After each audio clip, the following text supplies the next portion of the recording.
I'm Gray Cooper, private detective. According to the Department of Homeland Security, my business doesn't exist.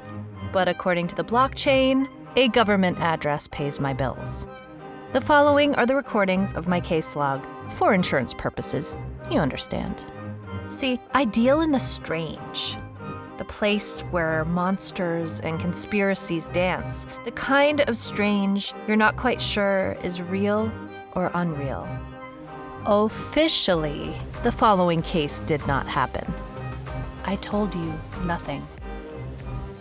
Welcome to the Strange Chronicles.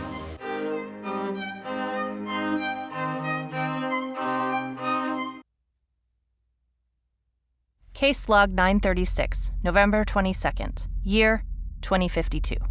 Reports of animals turning up shredded and half-eaten in the woods of Snowland, Colorado wouldn't be enough to make the local news blink. Like a rabbit with missing eyes and entrails stretched over a mile, or the poor coyote completely dehydrated of blood with so many bite marks the vet lost count at 150. That could have stayed under the radar, but when the local city councilman, Jerry Ravenberry, turned up dead just beyond the fence of his own backyard, that did make the news. His missing limbs and large claw marks streaked across his face and chest, well, let's just say that part did not make the news. In fact, it's been redacted from my case file.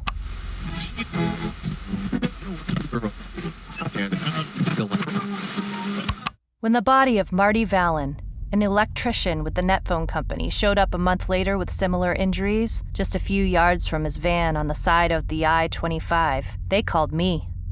My first visit was to the local coroner. Cause of death for both men was blood loss due to mauling. Coroner says it's likely a wild animal, but the claw marks don't match up with a bear. Closer to that of a wolf, but much too large to fit any of the wolf species in the scientific journals I've researched. The coroner's spooked. He is a man of specificity, and this case has him stumped. The only DNA pull was some hair from Marty's body that did not match his own. Now, I'm off to the crime scenes. First, to the home of Jerry Ravenberry.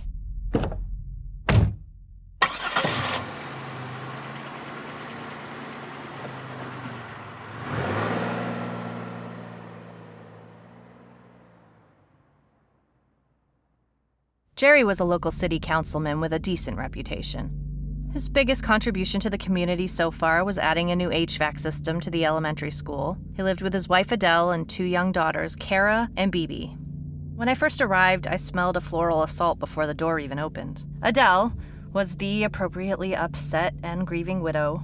Notable was the overdose of perfume she bathed herself in.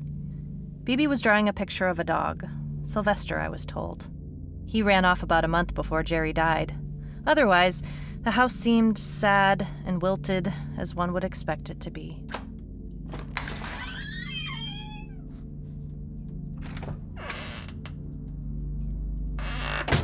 We headed out to the backyard where Adele led me into the shed. She said she'd stay on the back porch as she didn't want to linger in the place where Jerry had died. She did direct me to the trees beyond the fence where he was found. First, I took a look around in the shed, mostly garden tools. A large pile of chains at the back grabbed my interest. Upon examination, I found a tuft of fur, maybe Sylvester's. I grabbed a tweezer and a bag from my jacket and sacked it for later. I made my way out to the trees where Jerry was found. Stains of dark blood remained, and I could see why Adele chose to stay back. I looked out beyond the trees to see what would have been Jerry's last view, a densely wooded area full of wild animals. Something that night caught him outside the safety of his fence. Why did he come out here? Was it a noise? When I get back to Adele, I ask her. She supposes he thought maybe Sylvester was back, but thinks perhaps a bear got him instead. I ask her about the chains in the shed. She shrugs it off as mountain living. Chains often help with equipment in the snow. I'll let it go for now, because I'd like to make it out to the home of victim number 2, Marty Vallon. When I ask Adele if she knew Marty, she shudders and then shakes her head no.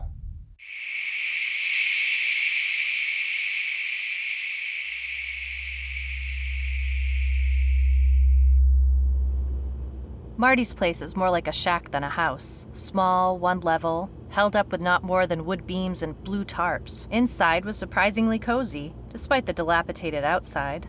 There was a fire pit with a vent in the ceiling, a small sofa in native decor, Not much in the fridge, but a few beers and some leftover spaghetti. He had a small television and a very expensive video game system. I powered it up. As I scrolled the countless games, I got no specific read on taste and had to overcome the urge to start up a game of Slayer before I continued on with my investigation. Some electrical equipment sat on the small table by the door, and a photo of Marty and an older woman standing outside in the summer, likely his mother. There was a sadness about Marty, not much here to define him, and not many to miss him.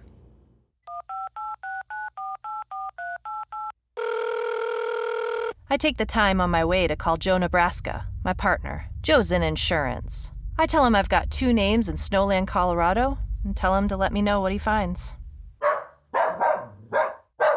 Today, I went to the animal control to check on the animal deaths that had been turning up before the murders.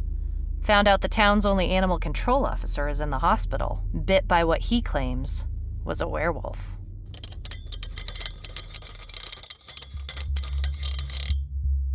I head to the impound yard to take a look at Marty's van. The second the door on the van opens, I smell it, the floral stench of Adele Ravenberry's perfume. I look around the relatively neat van, pop the glove compartment, find a car manual and some ketchup packets. I sit down in the back, scanning the ceiling and the back door. Only when I peek under the seats do I see red. Carefully, I grab my pen and tease it out. A red, lacy bra. One whiff of it, and I'm sure it's Adele's. I bag it and exit the van. Adele not only knew Marty, but left her brassiere in his van. Hey, Joe, it's Gray. Listen, we've got a connection. Yes, found Adele Ravenberry's bra in Marty's van. The smell of it. Oh, and Joe, there's something else. Animal control guy mentioned werewolves. How long until the next full moon? Let me check. 2 weeks. So I suppose we have 2 weeks to solve this thing. Call me when you got something. Thanks. It has been 2 weeks. That is a long time for no progress on a case. I'm not the type of dame to take a rest. When I'm on the case, I'm either sleuthing leads or breaking necks. 2 weeks of conversation gets old. I don't have time for old. More talks with the family, with the coroner, and no new evidence. This private dick is not happy. But finally, we have arrived at the full moon. Time to take a bite out of these werewolf shenanigans.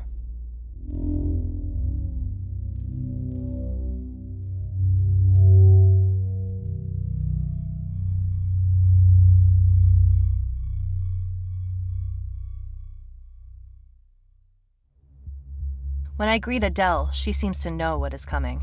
Her sad smile is now a tight, neutral line. I hand her a photo of the bra, and she bursts into tears. She tells me Jerry didn't know, that he had all kinds of side dish action. When I ask her for a name, she says sarcastically, honey, baby, sweetheart, and refers me to his latest secretary of the month, Phoebe. I head out to the city council office to meet this Phoebe, but then, at a stop sign, I'm hit, and my rental car lands in a snowdrift. The older man who hit me opens my door apologetically and offers to drive me to the rental office.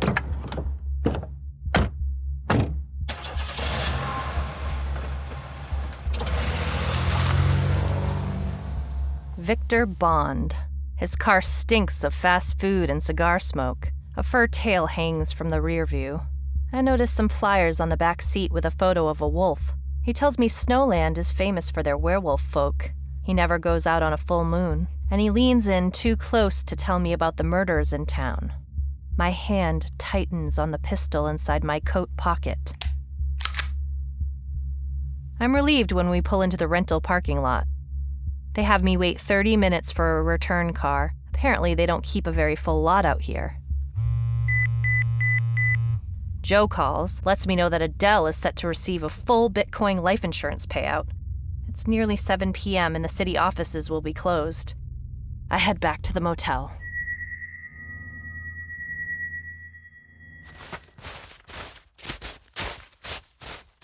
I pull up to the Ravenberries and notice the car is gone. I knock and then try the door to find it locked as well. I call Jerry's office and find out it's been closed since his death. After some checking, I find Adele had left the kids at Jerry's parents' last night. She said she needed some time to grieve and went to a spa in nearby Leafdale. However, when I call Leafdale Spa to check on it, they have had no new clientele in the past 2 days. Winter isn't an especially busy time for the spa here. A call from the coroner reveals some results from the hair on Marty's body, and I'm off to his office. Turns out it was a match for the fur found on the chains in the Ravenberry shed. What's more, he found both human DNA and canine DNA.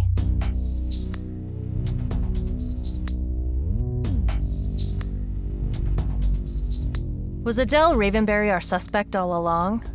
When we matched the DNA from the red bra in Marty's van to the hair fibers from the shed, I waited in town another week to be present for her arrest, but Adele never turned up. She never claimed the life insurance policy on Jerry either. Only ever found some wolf prints in the backyard. Best I can say about this case is that Adele had used the shed on full moons to protect people from herself, but somehow escaped the night Jerry died. Or maybe he let her out. Her feelings toward her husband did not save his life. Marty? I don't know. I'd speculate his death was an accident. Didn't get her to her cage in time to spare him her animal instincts. Snowland Animal Control reports more animal deaths in town, but no new murders. Someone has been putting up flyers in town warning of the Snowland werewolf, telling the locals to stay home on a full moon. Joe Nebraska is not convinced. He says he is waiting for the call and will be oh so happy to let me know when the insurance payment hits the ledger. Okay, Joe. Okay.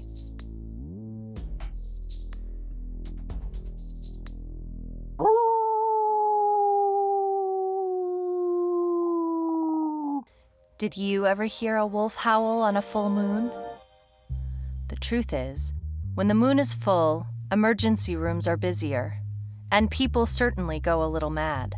Strange things happen when the moon pulls the tides. The tides move water, and we humans are mostly made of water. Can the moon make us change too? Can we become savage? What happens when the moon moves you into calling out for it? The reflection of the sun, the moon is a symbol of our smallness. It reminds us, our furry, hungry, little puppy selves, to bow to the greatness of the moon and to honor its seduction. Log 936 closed. For now, stop.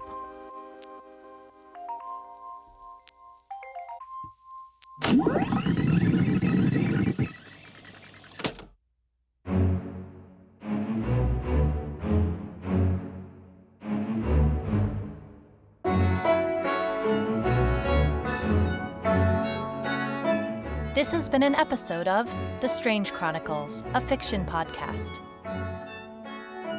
You can follow us on Instagram at The Strange Chronicles Podcast, or email us at info@thestrangechronicles.com. This has been a Kings of Content production. Thank you for listening.